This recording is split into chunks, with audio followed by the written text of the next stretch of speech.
আমরা যাচ্ছি সাউথ এশিয়ার প্রথম আন্ডার ওয়াটার এক্সপ্রেস ওয়ের দিকে। এটা হচ্ছে কর্ণফুলী টানেল। 200 টাকা টোল দিয়ে আমরা এইমাত্র টোল প্লাজা অতিক্রম করলাম। বাংলাদেশের পোর্ট সিটি চট্টগ্রামের কর্ণফুলী নদীর তলদেশ দিয়ে ঢাকা ও কক্সবাজার হাইওয়ের সঙ্গে যুক্ত এই টানেল।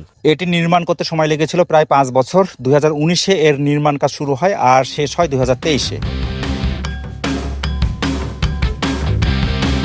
আমরা এখনও টানেল টিউবের বাইরে, আমরা অ্যাপ্রোচ রোডে আছি। আর এই অ্যাপ্রোচ রোড সহ পুরো টানেলের দৈর্ঘ্য প্রায় 9.5 কিলোমিটার। এই যে দেখা যাচ্ছে সামনে পাশাপাশি 2টি টানেল টিউব। এখন আমরা এই টিউবের মধ্য দিয়ে প্রবেশ করছি। আমরা ধীরে ধীরে নদীর তলদেশে প্রায় 31 মিটার গভীর পর্যন্ত যাব। আর এভাবে এই টানেল টিউবের মধ্য দিয়ে প্রায় 3.5 কিলোমিটার পথ অতিক্রম করব।